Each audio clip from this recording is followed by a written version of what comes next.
29절로 31절 말씀입니다. 마태복음 24장 29절로 31절 말씀입니다. 제가 봉독하겠습니다. 그날 환난 후에 즉시 해가 어두워지며 달이 빛을 내지 아니하며 별들이 하늘에서 떨어지며 하늘의 권능들이 흔들리리라. 그때에 인자의 징조가 하늘에서 보이겠고 그때에 땅의 모든 족속들이 통곡하며 그들이 인자가 구름을 타고 능력과 큰 영광으로 오는 것을 보리라. 저가 큰 나팔 소리와 함께 천사들을 보내리니 저희가 그 택하신 자들을 하늘의 끝에서 저 끝까지 사방에서 모으리라. 아멘. 하나님의 구원의 계시 역사를 보면 하나님은 영원부터 영원까지 계신 하나님이시죠. 근데 그 하나님께서 태초, 만물의 태초를 시작하셨죠. 그래서 첫 번째 태초는요, 요한복음 1장 1절과 요한 1서 1장 1절에 나오는 태초지요. 태초에 말씀이 계시니라. 그 말씀이 하나님과 함께 계셨으므로 그가 곧 하나님이라 말씀하셨죠.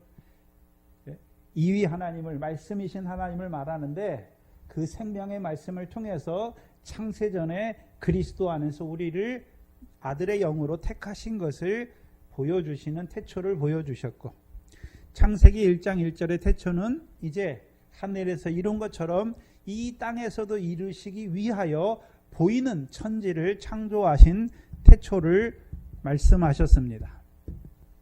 그리고 이제 창세기부터 계시록까지 그 계시 역사를 우리에게 보여주시는데, 양심시대 2000년, 율법시대 2000년, 성령시대 2000년을 보여주셨죠. 그렇다면 이제 마지막 우리가 성령시대 중에서도 말세 지말에 살고 있는데, 그렇죠? 이 성령시대의 끝은 무엇입니까? 환란이죠. 환란시대가 마지막에 환란시대가 있는 것을 보여주시죠. 그래서 지금 마태복음 24장은 멸망에 가증한 것이 거룩한 곳에 서면서부터 시작되는 그 큰 환란의 때를 보여주시는 것이죠. 누구에게 보여주시는 것입니까? 오늘 이 성령시대 마지막 때를 살고 있는 우리 앞에 있는 그 큰 환란의 때를 우리에게 보여주시는 것이죠. 그리고 이 환란이 끝나면, 그렇죠? 이 환란이 끝나면 뭐가 시작됩니까? 천년왕국이 시작되지요. 큰 환란인데 이 큰 환란은 나뉘잖아요. 전 3년 반과 후 3년 반으로 나누시죠. 그렇죠? 그리고 이제 첫 3년 반 환란의 때에는요, 일찍 죽임을 당한 어린 양의 생명책에 농명된 자들을, 그렇죠, 짐승과 우상에게 경배하지 아니하므로 이마손의 그 표를 받지 아니하므로 죽게 하시는 것이죠. 순국케 하셔서 그들로 하여금 이제 첫째 부활의 영광에 들어가게 하시는 그 구원의 역사를 이루시는 때를 보여주시고, 그리고서 이제 후 3년만 환란을 보여주시고, 이제 후 3년만 환란이 끝난 후에는요, 천년왕국이 시작되고, 이 천년왕국이 끝나고 나면 잠깐 무저경에 던져 넣었던 그 사단을 풀어서 곡과 마곡의 전쟁이 있고, 이 마지막 곡과 마곡의 전쟁이 끝나는 이 마지막에 흰보자 심판이 있는 것을 보여주시죠. 이게 구원 계시의 역사예요. 그렇다면 이제 흰보자 심판 후에는, 그렇죠, 영원한 세계가 다시 이어지는 것이죠.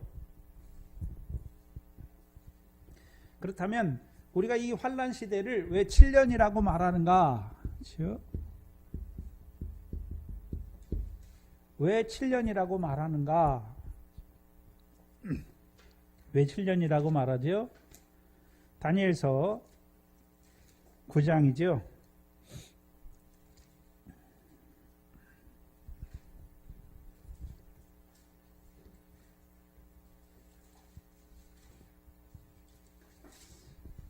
(9장)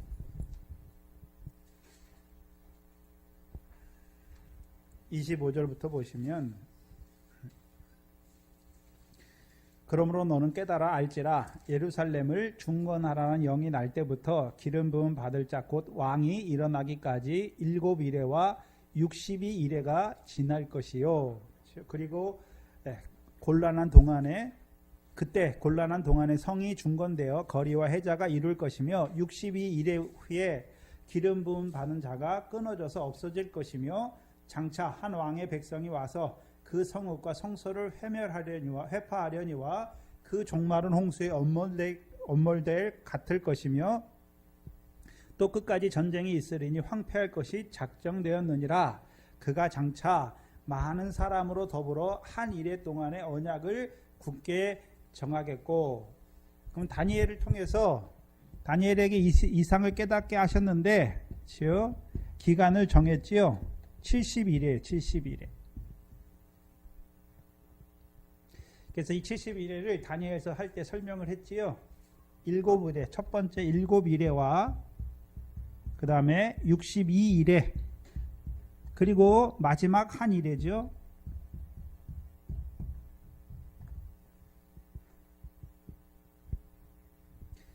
그래서 27절을 봐야 되는데 마지막 한 일회 동안에 이루실 일을 보여주시는 것이에요.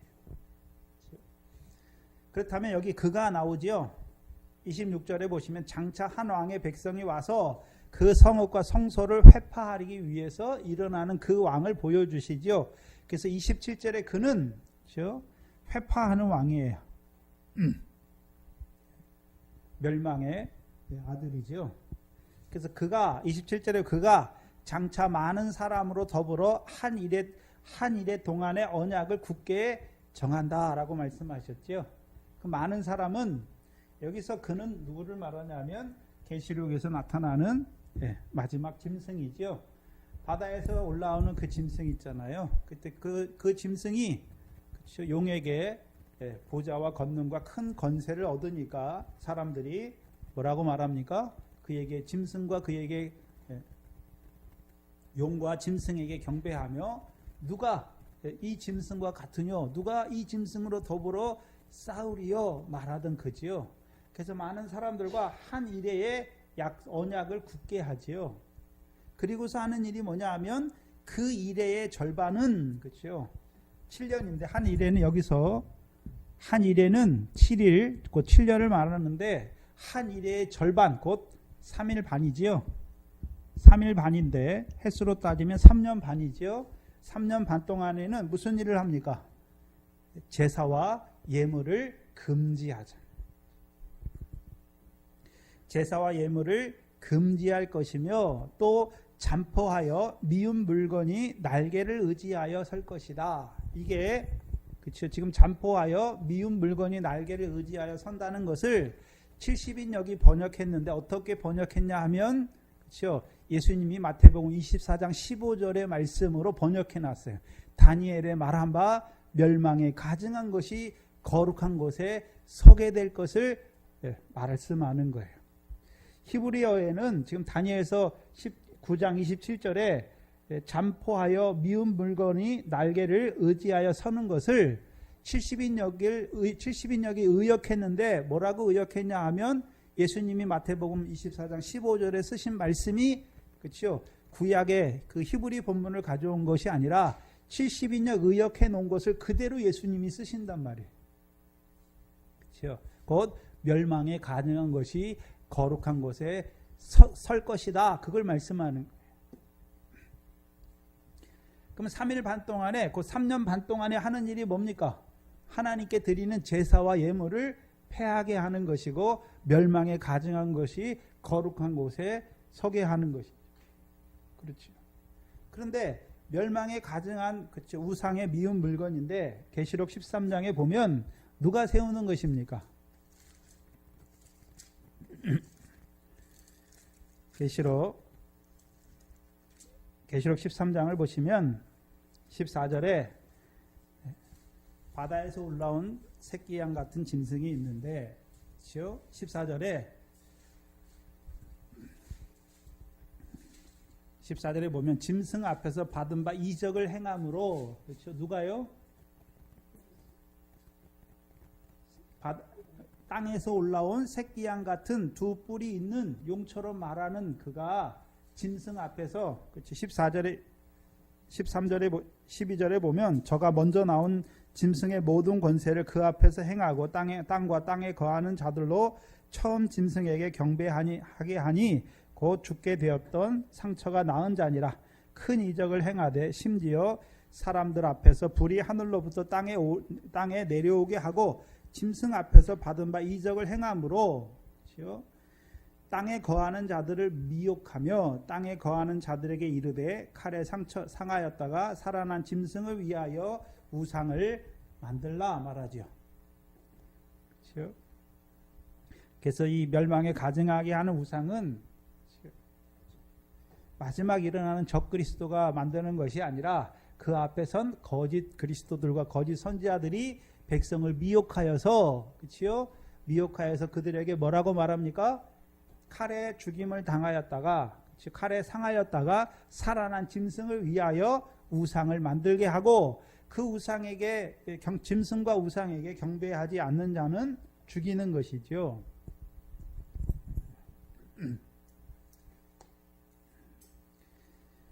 다니엘서를 다시 가서 보시면 9장에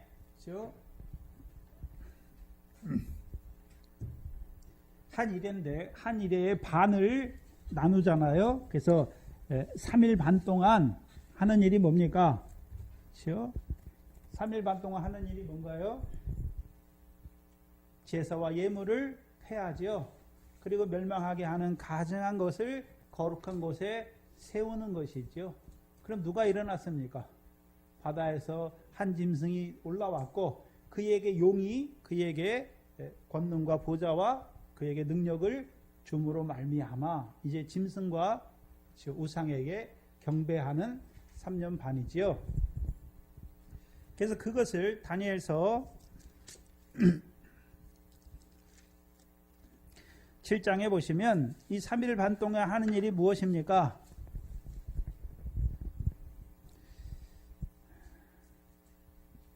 20절 이하에 보시면 다니엘서 7장 20절 이하에 19절로 보시면 넷째 짐승의 진상을 알고자 하지요. 20절에 보면 그것의 머리에는 10뿔이 있고 그 외에 다른 뿔이 나오매 세 뿔이 그 앞에 빠졌으며 그 뿔에 눈도 있고 큰 말하는 입도 있고 그 모양이 동류보다 강하여 보인 것이라. 내가 본즉 이 뿔이, 그렇죠? 성도들로 더불어 싸워 뭐 했습니까? 이기었다. 그래서 계시록 13장에 성도의 권세가 깨어지잖아요. 그렇죠?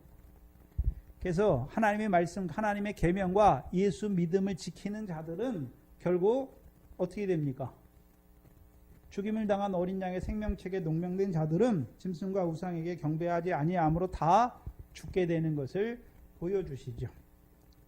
다니엘서 7장 23절 이하에 보시면 그걸 이제 다시 풀어서 설명하는데, 모신 자가 이처럼 이르되 넷째 짐승은 곧 땅의 넷째 나라인데 이 모든 나라보다 달라서 천하를 삼키고 밟아 부서뜨릴 것이며 그 10뿔은 이 나라에서 일어날 열왕이다 라고 말씀하지요. 그리고 그 후에 또 하나가 일어나리니 그가 먼저 있던 자들과 다르고 새 왕을 복종시킬 것이며 그가 장차 말로 지극히 높으신 자를 뭐합니까? 대적하고. 이게 바다에서 올라온 짐승을 말하는 것이죠. 근데 그렇다면 이 넷째 나라가 지금 그때 계시록 13장에서 그 넷째 나라가 일어나는 것입니까? 이미 넷째 나라가 일어났습니까? 넷째 나라가 일어났고 그 중에 10뿔 중에 마지막 한 뿔이 올라오는 게 무엇입니까? 계시록 13장에 바다에서 올라온 짐승이지요. 25절에 보면 그가 장차 말로 지극히 높은 자를 대적하지요. 그래서 계시록 13장에 보면 큰 말하는 입을 가졌잖아요. 큰 말이 무엇입니까? 데살로니가 후서 2장 4절에서는요. 지극히 높은 하나님의 성전에 앉아서 자기를 뭐라고 말하는 것입니까? 하나님이다 라고 말하는 것이죠.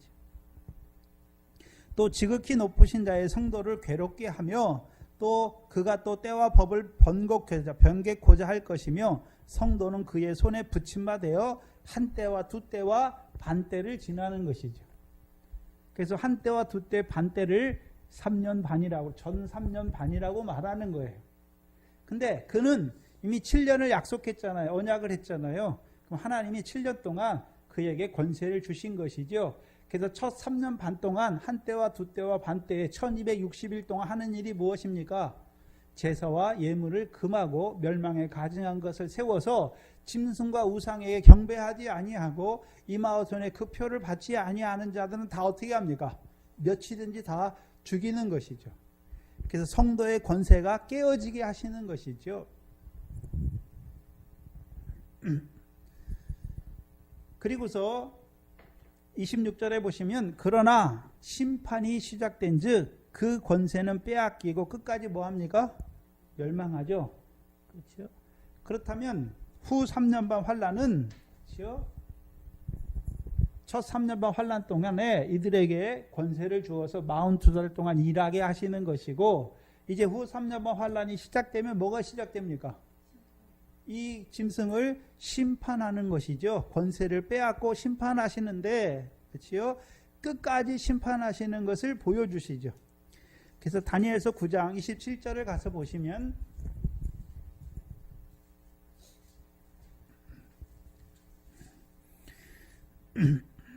하반절에 그 마지막 밑에 보시면 또 이미 정한 종말까지 진노가 황폐한 자들에게 쏟아지리라 말씀하죠.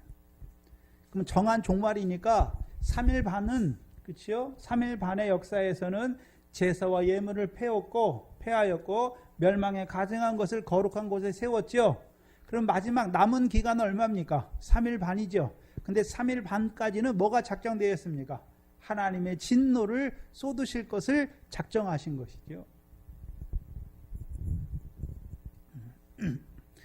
그래서 이 본문 하반절 본문은 어떻게 해석하느냐 하면 우리말 해석에는 좀 어렵게 되었는데 이미 정한 종말까지 진노가 황폐한 자에게 쏟아지리라 하신 말씀은 진노가 황폐한 자 위에 쏟아지는 마지막까지 멸망에 가증한 것이 거룩한 곳에 끝까지 서 있을 것을 말씀하는 거예요. 그래서 잠포하게 하는 미운 물건이 날개를 의지하여 서는데 언제까지 섭니까? 정한 날 끝까지 서는데 그 정한 날은요. 그들에게 그 멸망케 하는 자들에게 하나님이 뭘 내리시는 날까지요?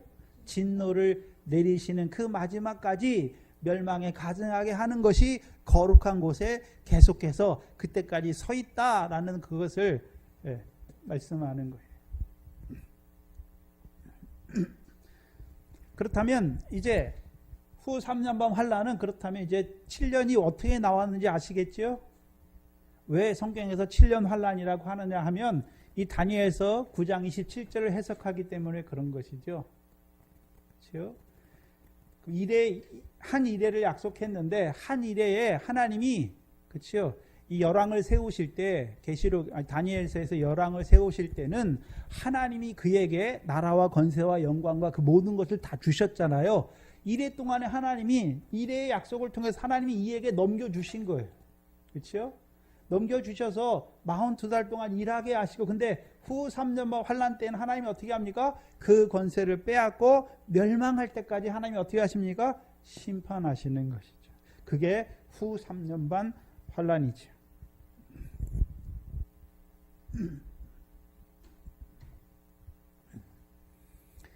그래서 다니엘서 7장을 보시면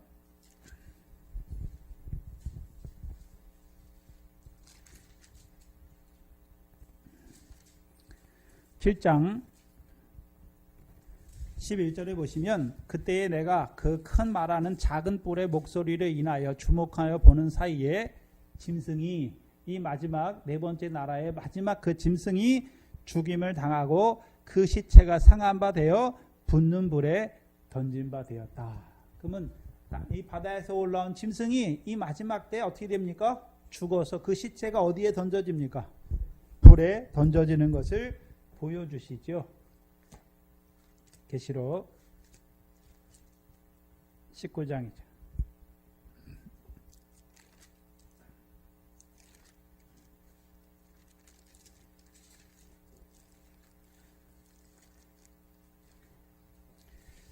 계시록 16장을 먼저 보시면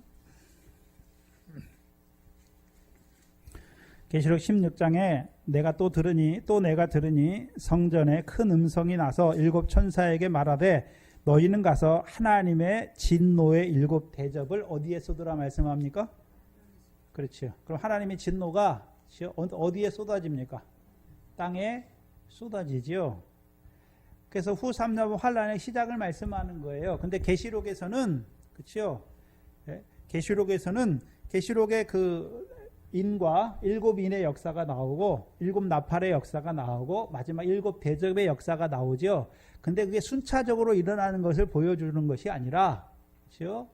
하나님이 이루어 가신 역사를 보여주시는 거예요.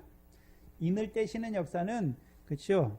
다윗의 사자가 이기셨잖아요. 그래서 하나님의 보좌에 앉은 이의 오른손에서 일곱 인을 떼주셔서 이제 그 인자를 통해서 이루어 가실 역사를 보여주시는 것이고 일곱 나팔은요, 그 나팔을 통해서 우리에게 때가 어느 때인지 분별하게 하는 나팔이고 마지막 일곱 대접은 무엇입니까? 하나님의 진노의 일곱 대접을 쏟으시는 것을 보여주시는 것이죠.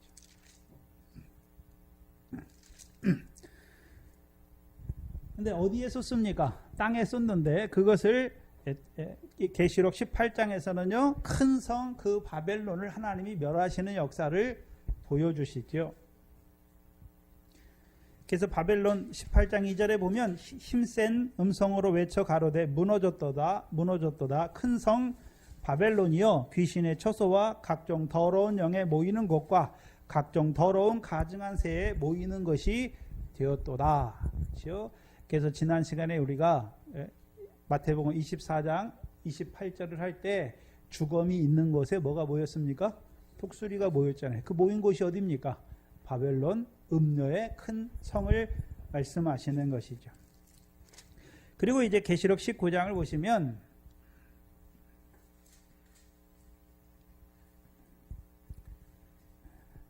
(11절에) 보시면 내가 하늘이 열린 것을 보니 보라와 백마와 탄 자가 있으니 그 이름이 충신과 진실이라 그가 공의로 심판하고 싸우지요. 누구와 싸우십니까?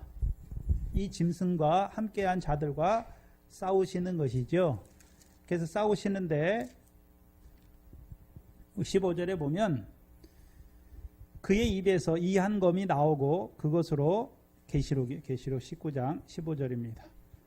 그 백마 탄 자가 나오는데 그 이름이 충신과 진실이신 그 백마 탄 자, 곧 예수님을 말씀하시는데 그 입에서 이한검이 나오니 그것으로 만국을 치겠고 친히 저희를 철장으로 다스리며 또 친히 하나님 곧 전능하신 이의 맹렬한 진노의 포도주 틀을 밟겠고 말씀하시죠. 그러면 이 바벨론 계시록 18장에서 이 바벨론 사람들이 마신 것이 무엇입니까? 하나님의 진노의 포도주를 마셨잖아요. 그래서 하나님이 그들에게 이제 진노를 내리시는 것이죠. 17절에 보시면 내가 보니 한 천사가 해에 서서 공중에서 나는 모든 새를 향하여 큰 음성으로 외쳐 가로되 와서 하나님의 큰 잔치에 모여 왕들의 고기와 장군들의 고기와 장사들의 고기와 말들과 그 탄 자들의 고기와 자유한 자들이나 종들이라 물론 대소하고 모든 자의 고기를 먹으라 하더라. 그러면 모든 자의 고기를 먹을 때에는 우리가 에레미야서 7장을 봐야 되는 거죠. 하나님이 뭐 하십니까? 그들을 죽여서 그 시체를 들의 짐승과 공중의 새의 밥으로 주시는 것을 보여주시는 것이죠. 그래서 하나님의 진노의 심판을 통해서 하나님이 그 대환란 때 그렇죠? 짐승과 그를 따르는 선지자들과 또한 그에 붙은 자들 그렇죠? 그들을 어떻게 하십니까? 죽이시는 역사를 보여주시는 것이죠. 19절에 보면 내가 보매 그 짐승과 땅의 임금들과 그 군대들이 모여 말탄 자와 그의 군대로 더불어 전쟁을 일으키다가 그렇죠? 이게 무슨 전쟁입니까? 이게 아마겟돈 전쟁이죠. 근데 그거는 계시록 중간에 나오지요. 그 앞에 나온단 말이죠. 전쟁을 일으키다가 20절에 짐승이 잡히고 그 앞에 이적을 행하던 거짓 선지자들도 함께 잡혔으니, 그렇죠? 짐승과 거짓 선지자들이 잡힌 것이죠. 근데 이 거짓 선지자들은 이는 짐승의 표를 받고 그의 우상에게 경배하던 자들을 이적으로 미혹하던 자들이다. 그러면 이들이 한 것이 무엇입니까? 미혹이잖아요. 미혹이 무엇입니까? 짐승에게 경배하고 그 표를 받게 하던 미혹한 자들이지요. 그 둘이 붙잡혔지요. 이 둘이 산채로 어디에 던지웁니까? 유황 불못에 던지우잖아요. 그럼으로써 뭐가 끝납니까? 후 3년 반 환란에 하나님의 진노가 끝나는 것을 보여주시는 것이죠. 그렇다면 오늘 본문을 돌아와서 보시면 마태복음 24장 29절에 그 환란 후, 그렇죠? 그 환란의 날 후에 즉시 해가 어두워지며 달이 빛을 내지 아니하며 별들이 하늘에서 떨어지며 하늘의 권능들이 흔들리리라 말씀하시죠. 이것이 뭐냐 하면 후 3년반 환란의 시작을 보여주시는 말씀이에요.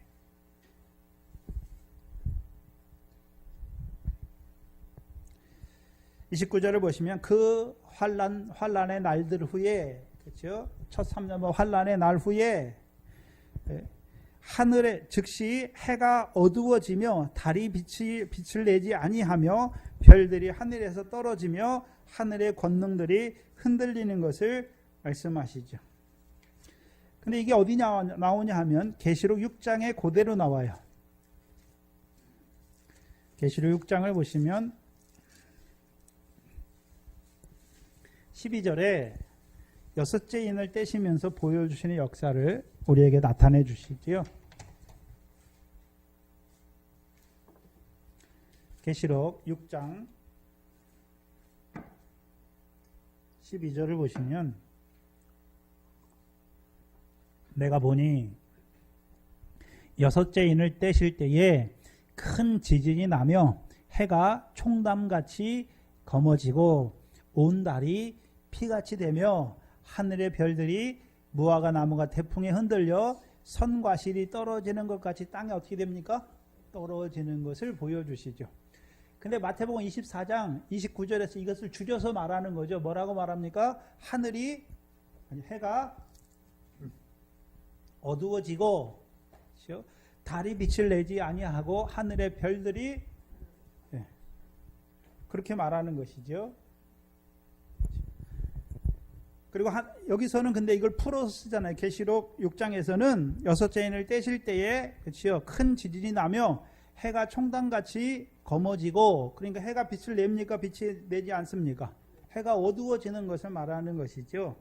그 다음에 달이 피같이, 온 달이 피같이 되며, 근데 마태복음에서는요, 달이 빛을 내지 아니한다라고 말씀하시고, 해와 달이 없어지는 것을 말하는 것이 아니라 해와 달이 자기 기능을 못하게 되는 것을 말씀하시는 것이죠.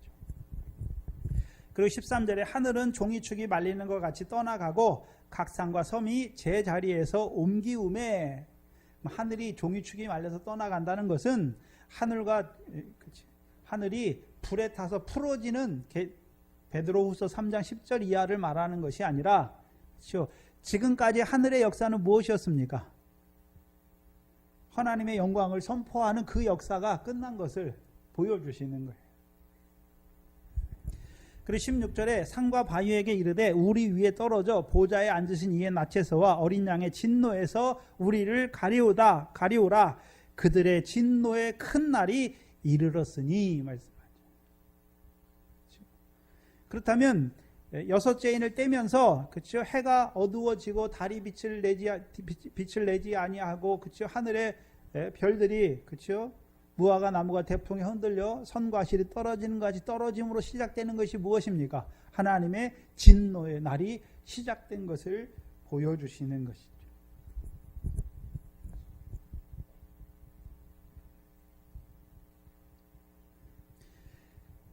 그래서 마태복음 24장 29절은 그날 환란의 날 후에, 곧 첫 3년반 환란의 큰 환란의 날 후에 이제요, 하늘이 어두워지며 달이 빛을 내지 아니하며 별들이 하늘에서 떨어지며 하늘의 권능들이 흔들리지요.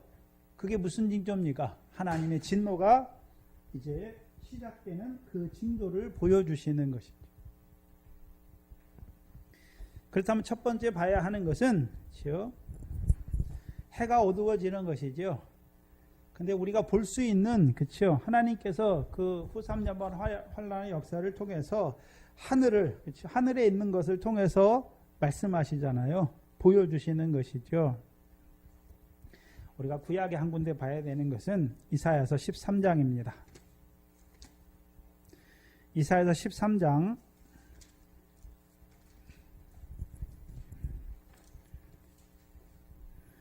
6절 이하에 보시면 이사야서 13장은 아모스의 아들 이사야를 통해서 바벨론의 심판을 말씀하세요. 하나님이 바벨론의 심판을 말씀하시죠. 근데 하나님이 바벨론을, 그렇죠? 바벨론을 심판하시는데 그냥 무턱대고 심판하시는 것입니까? 바벨론을 통하여, 바벨론을 도구로 사용하여 이스라엘에게 심판하신 후에 그 도구의 역사가 다 끝나니까 하나님이 바벨론을 심판하시는 것입니까? 그렇잖아요. 하나님이 아수르와 바벨론을 몽둥이로 세우셔서 악한 이스라엘 백성을 심판하셨죠. 그래서 그들 잡아가게 하셨잖아요. 이스라엘을 바벨론으로 다 옮기셨잖아요. 그리고 이제 그 역사가 다 끝나고 하나님이 바벨론을 도구로 해서 이스라엘을 징계하시는 역사가 끝난 후에 하나님이 그 바벨론을 어떻게 하시겠다는 것입니까? 심판하시겠다는 말씀이에요. 그때 6절 이하에 보면 너희는 애곡할지어다 여호와의 날이 가까웠으니 전능자에게서 뭐가 임하는 것입니까? 멸망이 누구에게요? 바벨론에 임할 것을 보여주시죠. 근데 10절에 보시면 하늘의 별들과 별떨기가 그 빛을 내지 아니하며 해가 돋아도 어두우며 달이 그 빛을 내지 아니할 것이로다. 그러면 하나님이 바벨론을 하나님의 진노를 통해서 바벨론을 멸망시킬 때 일어나는 이적 중에 하나가 무엇입니까? 하늘의 별들과 별떨기가 그 빛을 내지 아니하며 해가 돋아도 어두우며 달이 그 빛을 내지 비치지 아니할 것이로다. 그렇죠? 하나님이 바벨론을 심판할 때, 그렇죠? 하나님이 이루시는 역사를 그렇게 그대로 지금 이 마지막 때에 이 짐승에게 하나님이 짐승을 심판하셔서 그를 멸하게 하실 때 하나님의 역사가 어떻게 됩니까? 해가 어두워지고 달이 빛을 내지 아니하고 하늘의 별들이 흔들리게 되는 것을 지금 말씀하는 거 똑같이 보여주시는 것이죠. 그렇다면 이제 환란 후에 하나님께서 42달 일하게 하셨잖아요. 짐승을 통해서. 그래서 짐승을 통해서 순교케 하시는 그 일이 끝난 후에 이제 하나님이 뭐 하십니까? 심판하시는 그 역사를 보여주시는 것이죠. 그게 29절이에요. 그 환란 후에 즉시 해가 어두워지지. 해가 어두워진다는 것은 그럼 지금까지는 어두워졌습니까? 어두워지지 않았습니까? 어두워지지 않았으니까 지금까지 해가 어떻게 됐습니까? 비쳤죠. 땅에 비쳤죠. 그렇다면 우리가 지난 시간에 뭘 말씀했습니까? 이제 이 환란의 시대가 시작되면 뭐가 끝났습니까? 결실과 열매 맺는 역사는 끝난 것을 보여주시는 것이죠. 그렇다면 그러면 이 환란의 때에도 원래 이 환란이 되기 전에는 하나님이 해와 달을 통해서 이루시는 역사가 무엇입니까?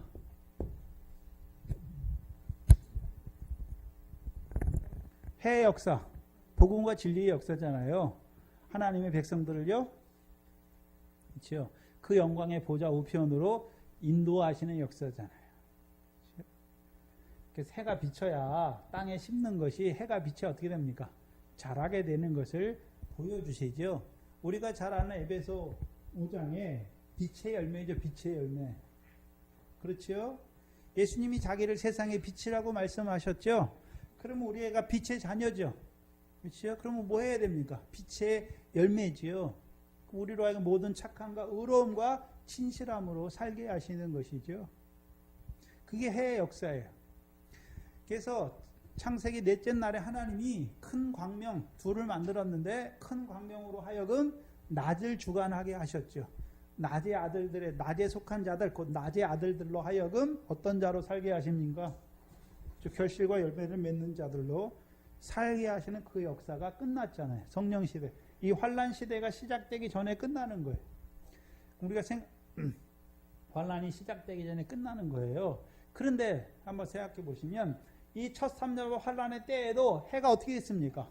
어두워지지 아니하고 힘있게 비쳤죠. 누구에게요? 순교하는 자들에게 해가 어떻게 합니까? 힘있게 비춰주시는 거예요. 힘있게 비춰주니까 그들의 얼굴이 스데반과 같이 천사의 얼굴같이 되는 거예요. 그런데 이제 해가 어두워지잖아요. 어두워지니까 이제 해가 없어진 것이 아니라 어두워지니까 그 해의 역사가 있습니까? 없습니까? 없어요. 이후 3년 환란 때에는 그렇죠. 하나님의 백성을 복음으로 부르시고 진리 안에서 그 상과 영광이 합당한 자로 살게 하시는 그 역사가 있습니까? 없습니까? 없단 말이죠.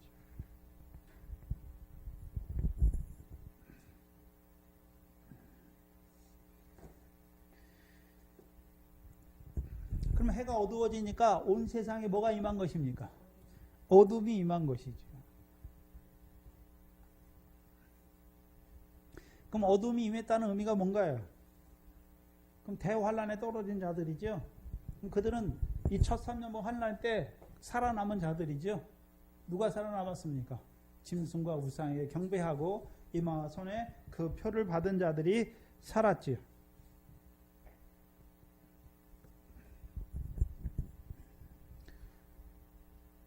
그럼 그들이 이제 어둠이 시작되니까 그 어둠이 시작되는 의미가 뭘까요? 하나님이 진노하시잖아요. 왜 진노하시는지를 깨닫지 못하는 자들이 되는 것이에요.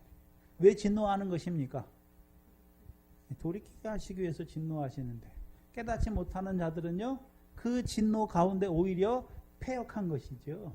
그러니까 그 가운데서 죽게 되는 것을 보여주시고 또한 짐승과 그 선지자들이 어떻게 합니까? 군대를 모아서 하늘의 군대를 향해서 싸우려고 하는 자들이 되는 것이죠. 다 하나님이 어떻게 하십니까? 돌이키지 못하는 자들을 하나님이 다 죽이시는 것을 보여주시죠. 두 번째, 달이 빛을 내지 아니하며. 근데 성경에 여러분 생각해보세요. 달이 빛을 냅니까? 그렇죠? 달이 있잖아요. 근데 달이 빛을 냅니까? 안 냅니까? 여기 보니까 빛을 내잖아요. 근데 빛을 내지 아니하였다. 근데 달은 원래 자기가 빛을 발하는 발광체입니까? 빛을 받아서 빛을 내는 것입니까? 빛을 받아서 빛을 내는 것이죠. 그럼 달의 역사는 뭘 말씀하냐면 율법의 역사를 말씀하시죠. 그래서 하나님이 두 광명을 지으시고 작은 광명으로 하여금 뭐를 주관하게 하셨습니까? 밤을 주관하게 하셨죠. 그럼 밤을 주관하게 하셨다는 것은 창세기 1장에 보면 어두움이 밤이죠. 그럼 어두움에 속한 자들에게 이 달의 역사, 율법의 역사가 있으면 그렇죠? 어떻게 되는 것입니까? 죄를 깨닫게 하시잖아요. 율법 왜 주셨습니까? 죄를 깨닫게 하시고, 그렇죠? 죄를 깨닫게 하십니까? 몽학 선생이 되어서요. 그 죄로 말미암아 그리스도 앞에 나오게 하시는 겁니까? 그리스도의 앞에, 그리스도의 십자가 앞에 나오게 하셔서, 그렇죠? 죄 사함을 받게 하시는 것이죠. 근데 이후 3년반 환란에는, 그렇죠? 그 역사가 없는 것이죠. 그런데 계시록 6장에 보면 달이 피같이 변했다라고 말씀하시죠. 온 달이 피같이 되었다. 하나님께서 원래 작은 광명 달로 밤에 속한 자를 주관하게 하심으로 우리가 마음으로는 하나님의 법을 원하지만 육신으로 죄의 법을 섬기잖아요. 그래서 어둠, 열매 없는 어둠의 일에 참여할지라도 그 죄를 깨닫게 하셔서 나 같은 죄인을 사랑하시는 그 사랑으로 우리를 돌이키시는 역사가 없어지는 것이죠. 그러면 이제 이 후 3년반 환란 때에는 달이 피같이 변했으니까 그들이 뭐한 대로요? 피 흘린 죄대로 하나님이 그들을 진노로 심판하시는 것을 보여주시는 것이죠.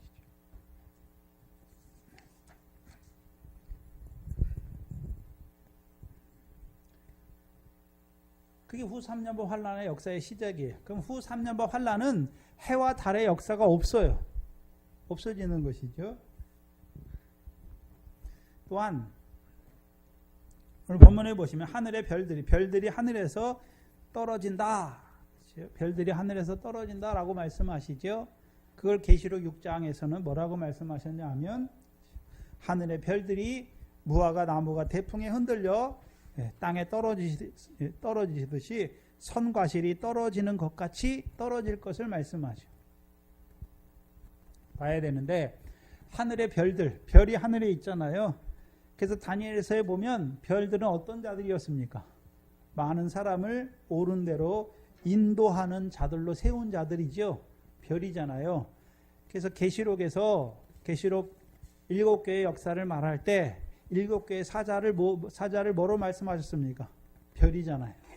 별이에요, 별.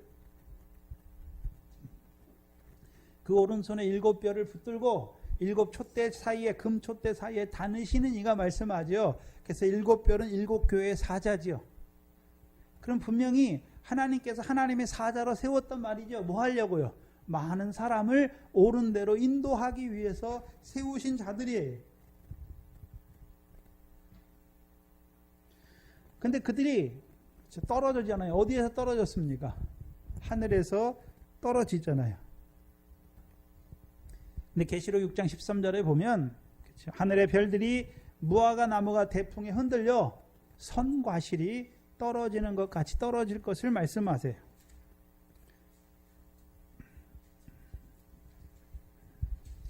그럼 무화과 나무 우리가 알잖아요. 이사야서 5장 7절과 그렇죠? 마태복음 22장에 그렇죠? 누구를 보고 무화과 나무라 그랬습니까? 유다 사람이죠. 유다 사람. 네? 유다 사람이잖아요. 근데 문제는 익었습니까? 익지 않았습니까? 선과실이 됐어요. 선과실. 익지 않은 자들이 됐단 말이에요. 만약에 익었다면 어떻게 됐을까요? 그들이 첫 3년 환란 때 하나님의 계명과 예수 믿음을 지킴으로 죽는 자가 되었을 거예요. 그런데 그 첫 3년번 환란 때 아직 덜 익은 그렇죠? 선과실이 됐단 말이죠. 그 덜 익은 과실이에요. 그러니까 그들이 첫 3년번 환란 때 뭐 했겠습니까?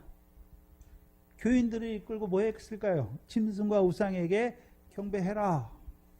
이마오손의 그 표를 받아라. 미혹하던 자들이 된 것을 보여주시죠. 네? 그럼 왜 하나님이 그들을 먼저 떨어지게 하는 것입니까? 이제 후 3년 반 때에는 짐승이 하나님인 줄 알았어요. 짐승이. 왜요? 짐승이 권세도 있고 능력도 있잖아요. 네? 그리고 짐승의 선지자들이 큰 이적과 막 표적을 행하잖아요. 그러니까 짐승이 하나님인 줄 알았는데 이제 후 3년 환란이 시작되니까 누가 하나님입니까? 하나님이 드러나잖아요. 이 짐승이 단 줄 알았는데 짐승을 하나님이 심판하시잖아요. 그 심판을 보면서 이제 어떻게 되는 것입니까?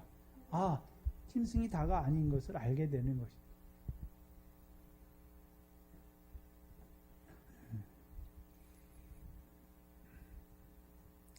근데 선과실이 땅에 떨어지면 먹습니까? 버려야 되는 것입니까?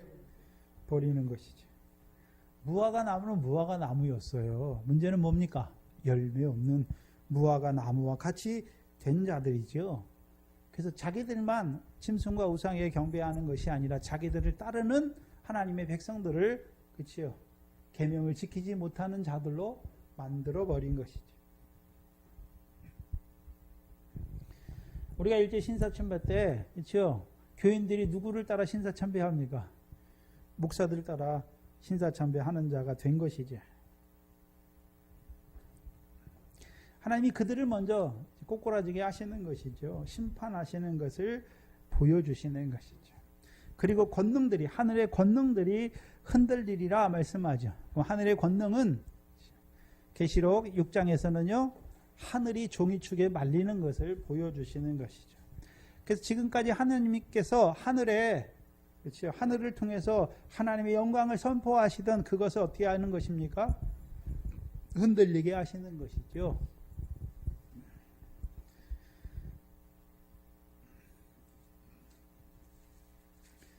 이제 그 하늘의 역사, 하나님의 백성들로 하여금 이제 하늘의 해와 달과 별의 영광을 보고 이 땅에서요 그 해와 달과 별의 영광을 얻기에 합당한 자로 세워가던 그 역사는 끝나고 이제요 그들이 패역한 대로 하나님이 그 패역을 따라 징벌하시는 시대 후 3년반 환란이 시작된 것을 보여주시는 거예요. 29절이 이제 환란이에요. 그럼 그 환란은 후 3년반 환란, 하나님의 큰 진노를 쏟으시는 그 환란은 언제까지 계속됩니까? 정한 때까지. 그렇죠?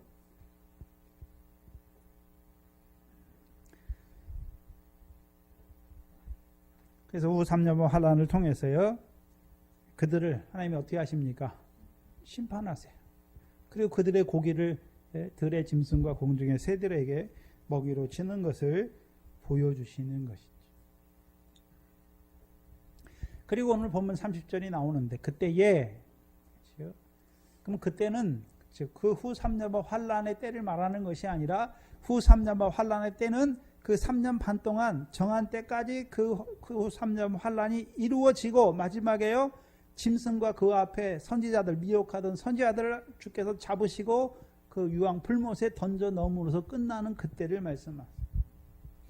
그때에 인자의 징조가 하늘에서 보이겠고 그때에 땅의 모든 족속이 통곡하며 그들이 인자가 구름을 타고 능력과 큰 영광으로 오는 것을 보리라 말씀하시죠.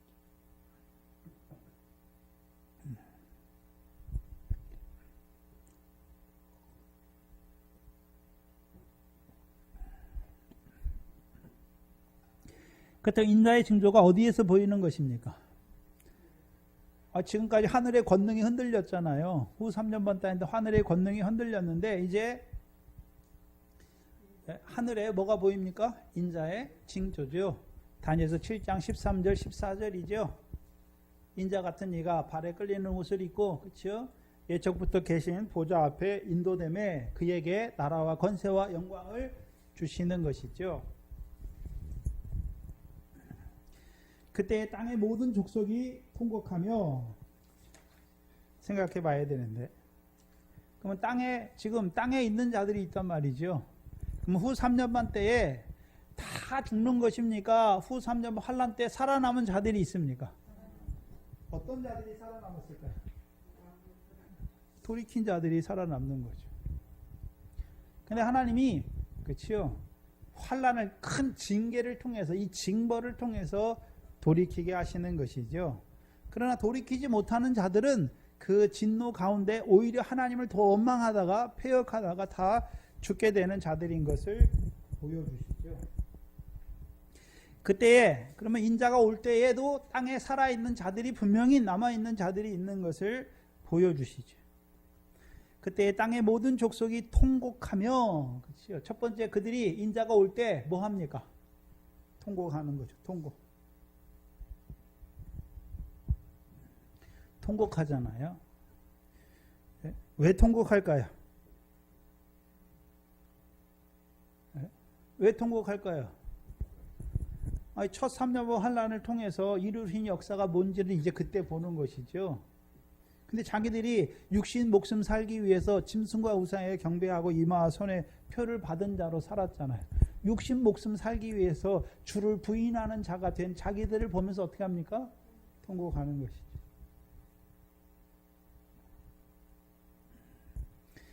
근데 그들이 누굴 봅니까? 인자가 구름을 타고 능력과 큰 영광으로 오는 것을 보게 되는 것이죠. 그래서 후 3년반 동안, 후 3년반 환란에서 이제 살아남은 자들, 돌이킨 자들이죠. 돌이킨 자들이 첫 번째 하는 게 통곡이에요. 그럼 두 번째는요, 본단 말이죠. 뭘 봅니까? 인자가 능력과 큰 영광으로 오는 것을 보리라 말씀하죠. 그렇다면 이들이 보는 거는 이제 인자가 능력과 큰 영광으로 다시 오는 것을 보시죠. 보는 거예요. 보기는 보는데 참여합니까? 참여하지는 못합니까? 그럼 인자가 온다는 의미는 우리가 잘 아는 고린도전서 15장 20절 이하에 22절에 그렇죠? 부활에 대해 말씀하시면서 그렇죠? 부활의 첫 열매인 그리스도를 말하고 그 다음에요 그의 강림하실 때 그에게 붙은 자 그리고 그 후에는 나중이죠.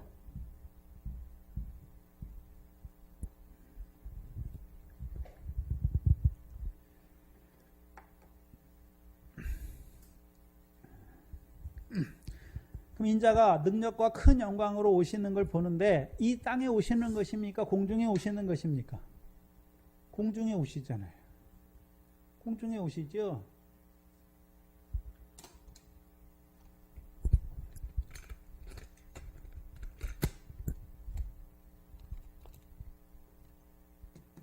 그럼 인자가 능력으로 오시는데 여기 보면 능력이죠. 무슨 능력입니까? 네? 무슨 능력일까요?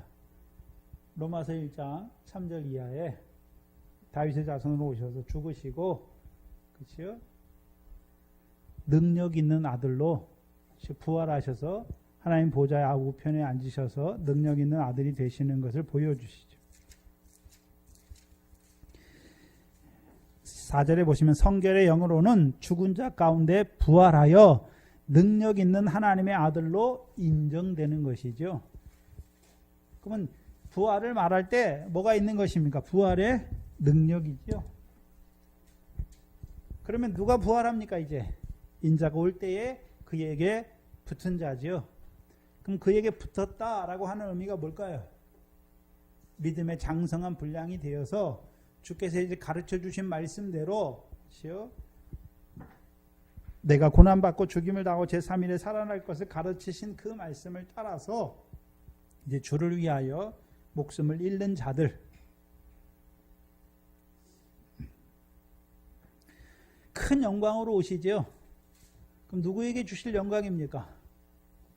첫째 부활에 참여할 자들에게 주실 영광이잖아요. 그래서 마태복음 16장 28절 27절 이하에 나를 위하여 목숨을 잃는 자를 말씀하시고 그렇죠? 인자가 아버지의 영광으로 올 때에 천사들과 함께 올 때에 각 사람의 행한 대로 갚아주리라 말씀하시는 거죠. 그럼 그들은 어떻게 행했습니까? 하나님의 계명과 예수의 믿음을 인하여 죽임을 당한 자들이죠. 그럼 그들에게 갚아주시는데 이제 제3일에 뭐 하게 하시는 것입니까? 살아나게 하시는 거죠. 그게 뭡니까? 첫째 부활이죠.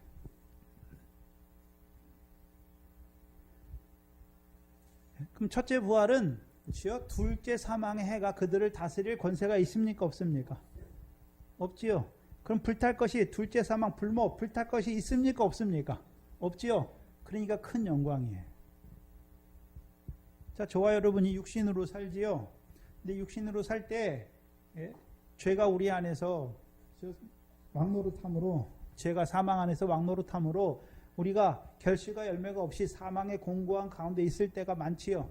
근데 그때는 그게 상이나 영광이 됩니까? 사망입니까? 사망이니까 사망대로 어떻게 됩니까? 사망 가운데 죽은 그 생활은 심판받는 것이죠. 심판받아 상이 없어요. 심판받는 것이죠. 그럼 심판이라고 하는 것은 하나님께서 나를 위해 보내시기 전에 나를 위해 예비하신 상과 영광이 있지요. 근데 사망이 있단 말이죠. 자, 나에게 열매가 있는데 만약에 열매가 한 50개 되고 결실도 이렇게 있는데 사망의 시간을 산 게 있어요. 어둠의 일을 위하여 열매 맺기, 어둠의 열매를 맺은 이게 있단 말이죠. 그럼 우리에게 상과 영광을 주실 때 이 어둠을 위하여 열매 맺은 대로 어떻게 합니까? 이게 불타는 것이죠. 온전치 못하단 말이죠. 근데 둘째 사망의 해를 받지 아니하니까 그렇죠? 나를 위해 예비하신 상과 영광을 온전히 어떻게 되는 것입니까? 영광의 몸을 온전히 입는 자가 되는 것이죠.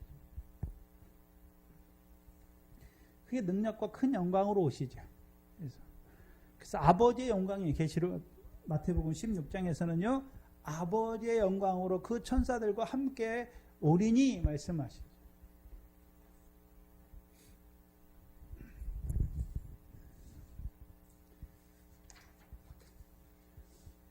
그렇다면 이 살아남은 자들이 뭘 보게 되는 것입니까? 계시록 11장이죠.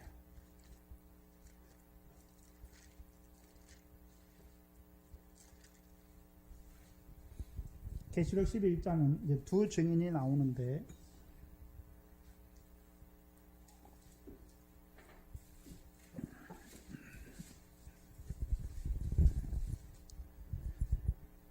(11장에) 보시면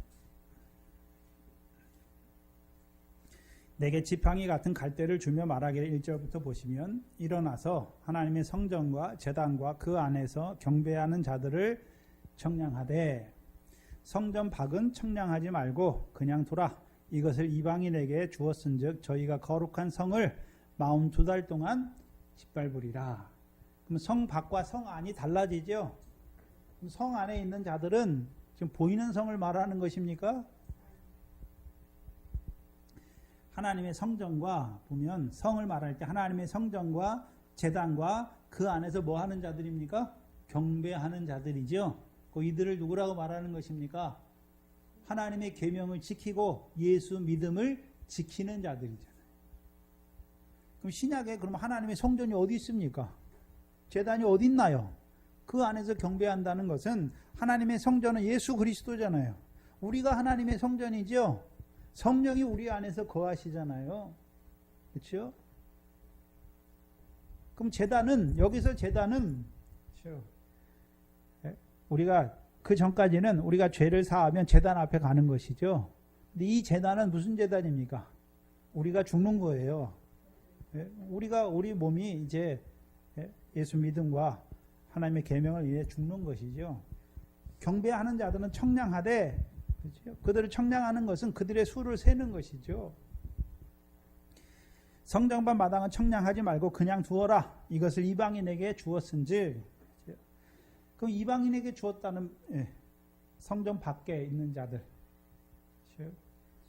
성전 밖과 성전 안은 뭐가 신약에서는 뭐가 차이가 있습니까? 성령이 있느냐, 성령이 없느냐의 차이잖아요. 그럼 성령이 있으면 예수를 그리스도라 시인하는 것이죠. 성령이 없으니까요. 예수가 그리스도임을 부인하는 것이죠. 그래서 지난 시간에 주일날 예수가 그리스도라는 의미가 뭐였습니까? 단지 예수가 죽으시고 부활하셨다는 것을 말하는 것이 아니라 예수가 우리의 주와 그리스도가 되셔서 오늘 우리에게 성령을 부어줘서 우리로 하여금 예언하며 꿈을 꾸며 환상을 보고 꿈을 꾸는 자로 살게 하시는 그 성령의 역사죠. 그게 없다는 것이죠. 그리고 3절에 내가 나의 두 증인에게 권세를 주리니 저희가 굵은 베옷을 입고 1260일을 예언하시죠. 예언하게 하는 것이죠. 그럼 1260일은 42달이에요. 짐승이 역사하는 때에, 그렇죠? 두 증인을 세워서 예언하게 하시죠. 근데 이는 이 땅에 주 앞에 섰는 두 감람나무와 두 촛대다 말씀하시죠. 그럼 촛대는, 계시록에서 촛대는 무슨 촛대를 말씀하십니까? 촛대가 교회잖아요. 그럼 두 감람나무죠. 감람나무는 무슨 기름을 흘려보냅니까? 감람의 기름이 있잖아요. 영화롭게 하시는 말씀이죠. 그럼 이들을 통해서 이제, 그렇죠? 감람나무로 세움받은 자들에게, 그렇죠? 그 감람의 기름을 흘려서 이 환란의 때가 어떠한 때인지를 보여주시는 것이죠. 그래서 그들로 예수 믿음과 하나님의 계명을 지킴으로 죽임을 당하는 그것을 기뻐하는 자로 세우는 것이죠. 5절에 만일 누구든지 저희를 해하고자 한즉 저희 입에서 불이 나서 그 원수들을 소멸할지니 누구든지 해하려 하면 반드시 이와 같이 죽임을 당하리라. 저희가 권세를 가지고 하늘을 닫아 그 예언한 날 동안 비 오지 못하게 하고 또 권세를 가지고 물을 변하여 피가 되게 하고 아무 때든지 원하는 대로 여러 가지 재앙으로 땅을 치리라. 모세 때 하는 것처럼 똑같이 하잖아요. 그럼 모세 때 하는 것처럼 똑같이 모세가 애굽에 있는 그 애굽 땅에 피를 그 이적과 권능을 행하는 이유가 무엇입니까? 하나님의 백성으로 애굽을 떠나는 자로 세우기 위해서. 그러면 이 두 증인들도, 그렇죠? 권세를 받아서 이런 능력 있는 일을 하는데 왜 하는 것입니까? 짐승과 우상의 그 거짓 선지자들은 이 큰 이적과 기적을 행하는데 뭐 하게 하기 위해서요? 짐승과 이 우상에게 경배하는 자로 세우기 위해서. 그러나 이 두 증인이 행하는 기사와 표적은 왜 합니까? 순교하는 자로 세우기 위해서 하는 것이죠.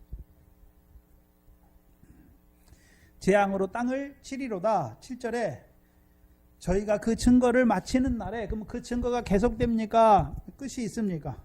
끝이 있죠. 마칠 때 무정의 영으로부터 올라오는 짐승이 저희로 더불어 전쟁을 일으켜 저희를 이기고 저희를 죽일 터인즉 그 시체가 큰 성 길에 있으리니 그 성은 영적으로 하면 소돔이라고도 하고 애굽이라고도 하니 곧 저희 주께서 십자가에 못 박히신 곳이라. 백성들과 족속과 방언과 나라 중에서 나라 사람들이 그 시체를 사흘 반 동안 목도하며 무덤에 장사하지 못하게 하리라. 그러면 1260일 동안 예언하게 하시고, 그렇죠? 이제 그 예언이 순교자가 다 순교했어요. 그럼 이들도 마지막에 죽지요. 죽는데 이 시체를, 그렇죠? 3일 반 동안 장사하지 못하게 십자가에 달아놓잖아요. 10절에 이 두 선지자가 땅에 거하는 자들을 괴롭게 한 고로 땅에 거하는 자들이 저희의 죽음을 즐거워하고 기뻐하여 서로 예물을 보내리라 하더라. 3일 반 후에, 그렇죠? 하나님께로부터 생기가 저희에게 들어가죠. 3일 반, 3년 반을 말씀하시죠. 그렇죠? 3년 반 후에 생기가 저희에게 들어가매 저희가 발로 일어서니 구경한 자들이 크게 뭐합니까? 두려워하잖아요. 왜 두려워합니까? 요셉 때처럼 요셉이 형제들을 만나니까 왜 두려워합니까? 자기들이 행한 대로 자기들에게 행할까 봐 두려워하는 것이죠.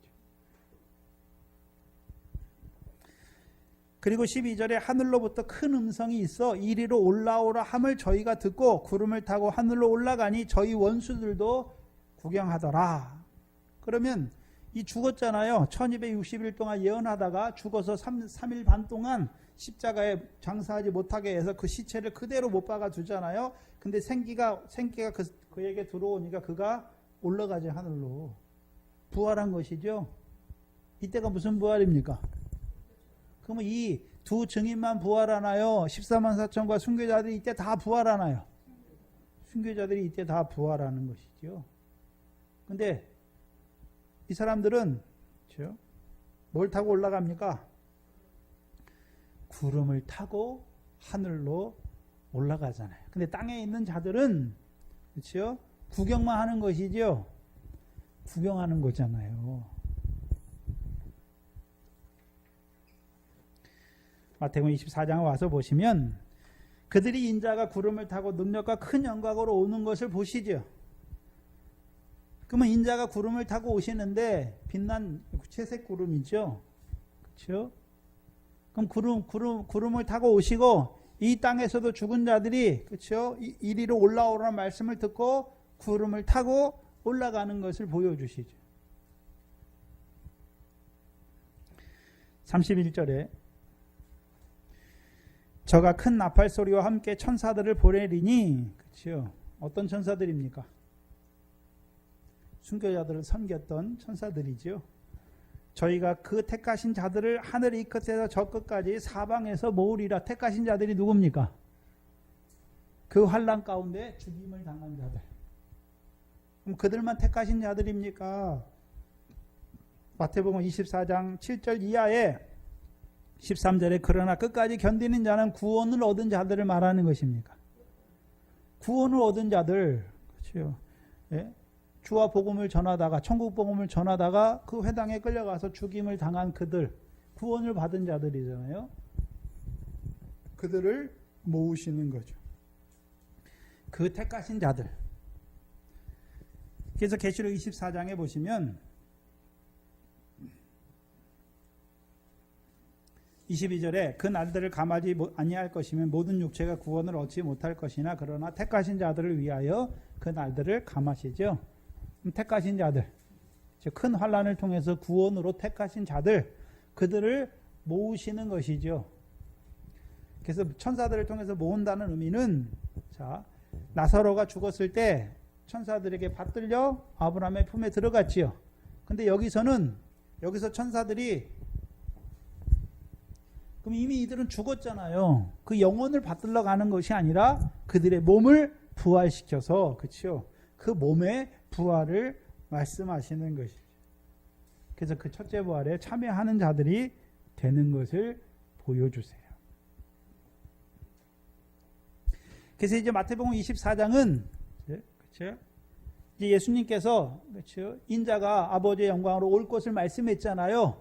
그 오는 때에 어떻게 무슨 징조가 있는지 어떤 일이 일어날 것인지를 보여주시는 거예요. 그렇죠?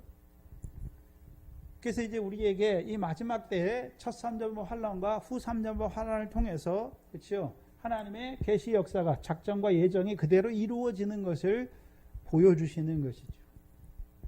그래서 특별히 인자의 오심과 오심을 위한 세상 끝을 보여주셔서 그렇죠? 그들로 하여금 이제요 이 첫째 부활에 참여하는 자들로 세워주시는 것이죠. 그래서 큰 환란을 통해 이루시는 구원, 그 첫째 부활의 영광에 들어가는 구원을 증거해 주시는 것이죠. 근데 그 환란이 우리 앞에 있는 것도 또한 보여주시잖아요. 근데 오늘 본문 이 31절을 잘 봐야 되는데 데살로니가전서 4장 3절 이하하고는 전혀 다르죠. 거기도 천사장의 나팔 소리가 들려요. 데살로니가전서 4장 3절 이하에 14절 이하에 보시면 우리가 예수에 죽었다가 다시 사심을 믿을진데 이와 같이 예수 안에서 자든 자들도 하나님이 저와 함께 데리고 오시리라. 그럼 누가 오실 때요? 인자가 올 때. 우리가 주의 말씀으로 너희에게 말하노니 주의 강림하실 때 우리 살아있는 자도 결단코 자는 자보다 결단코 앞서지 못하리라. 주의 호령과 천사장의 소리와 하나님의 나팔로 친히 하늘로 쫓아 강림하시리니 그리스도 안에서 죽은 자들이 먼저 일어나고 그 후에 우리 살아남은 자들도 저희와 함께 구름 속으로 끌려올려 공중에서 주를 영접하게 하리니 그리하여 우리가 항상 주와 함께 있으리라. 근데 마태복음 24장 31절은 그렇죠? 살아있는 자들, 우리 살아남은 자들은 공중에 끌어올려지는 게 아니죠. 여기서 말하는 데살로니가전서 4장 14절 이하에 말하는 주의 오심은 이제 언제 오심입니까? 마지막 심판주죠. 흰보자 심판 때에. 그럼 그때에 이 천년왕국에서 그렇죠? 첫째 부활에 참여한 자들은 하나님과 그리스도의 제사장이 되어 천년 동안 그리스도로 더불어 왕노릇하지요. 그럼 그때도 누구를 제사장 노릇하니까 백성이 있어야 제사장 노릇할 거 아닙니까? 그래서 이 후 3전번 환란에서 돌이킨 자들이 이 천년왕국의 종자 백성이고 이 천년왕국이 끝나면 잠깐 용을 풀어서 곡과 마곡의 전쟁이 있고 주께서 이제 임하셔서 이 용을 잡아서 불못에 던지우고 이제 마지막 심판 보좌 때 그렇죠? 죽은 자들이 부활하고 우리 살아남은 자들도 부활해서 하늘의 공중에 끌어올라가지요. 근데 여기서는 무슨 보좌입니까? 흰 보좌 심판이 있는 것이죠. 그래서 각 사람이 행한 대로 심판받는 거예요. 바다가 그 가운데 죽은 자를 내주고 사망이 그 가운데 죽은 자를 내주고 음부도 그 가운데 죽은 자를 내줘서 각 사람의 행위대로 심판받는 그 심판 보좌를 보여주시는 거죠. 그럼 이때도 육신을 가지고 살아남은 자들은 흰 보좌에서 뭘 받습니까? 심판을 받게 되는 것을 보여주시는 것이죠. 그걸 분별해야 되는 것이죠. 그래서 고린도전서 15장에서 인자의 임함을 말할 때 두 가지로 말씀하잖아요. 인자가 강림하실 때 그에게 붙은 자요. 그 후에는 나중이죠. 마지막 부활이죠. 그래서 첫째 부활을 말하면 첫째 부활이잖아요. 무슨 부활도 있습니까? 마지막 부활도 있는 것을 보여주시는 것이죠. 그럼 주께서 이곳에 주의 몸된 교회를 세우신 궁극적인 목적이 뭡니까? 첫째 부활에 참여하는 자들로 세우시기 위해서. 근데 문제는 신앙이 처음부터 첫째 부활입니까? 자라가야 되는 것입니까? 예? 자라가야죠. 예?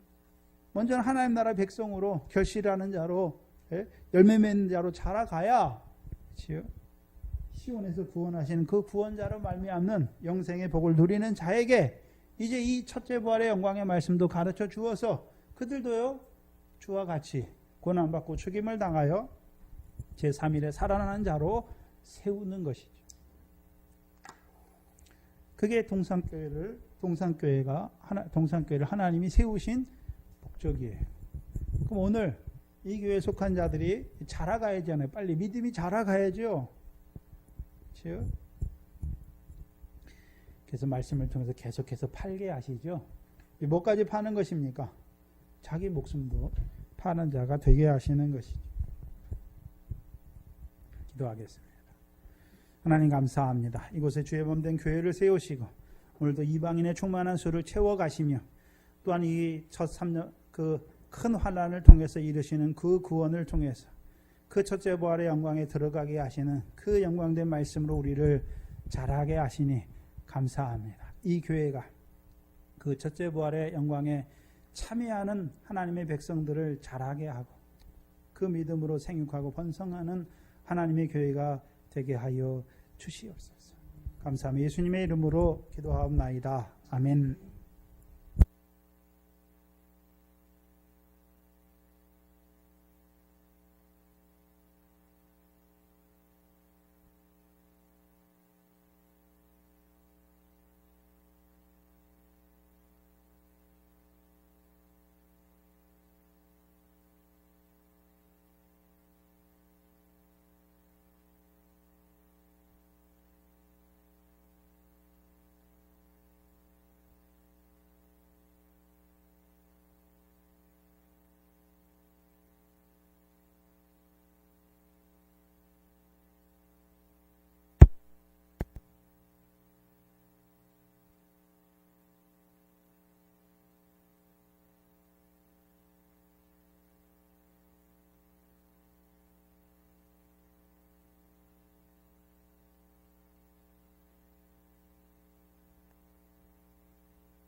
먼저 내 안에 있는 드라빔, 이방신, 아스트를 제하여 주시기를 간절한 마음으로 기도하겠습니다.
지금 340장입니다.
용산교회와 또 특별히 우리 목사님과 또 우리 가정에 우리의 식구들, 형제들, 또 특별히 우리 자녀들 한마음이 돼서 이 귀한 말씀 자리에 같이 예배할 수 있는 날이 오기를 간절히 기도드리고요. 또 우리 병든 형제들, 특별히 우리 교회를 떠나서 아직 이 자리에 참석치 못하는 우리 형제들을 위해서 간절한 기도하시겠습니다. 주 아버지.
주님, 주기도문으로 마치겠습니다. 하늘에 계신 우리 아버지여, 이름이 거룩히 받으시오며 나라의 마옵시며 뜻이 하늘에서 이룬 것 같이 땅에서도 이루어지리라. 오늘 우리에게 일용할 양식을 주옵시고 우리가 우리에게 죄진 자를 사하는 것 같이 우리 죄를 사하여 주옵시고 우리를 시험에 들게 하지 마옵시며 다만 악에서 구하옵소서. 나라와 권세와 영광이 아버지께 영원히 있사옵나이다. 아멘. 감사합니다.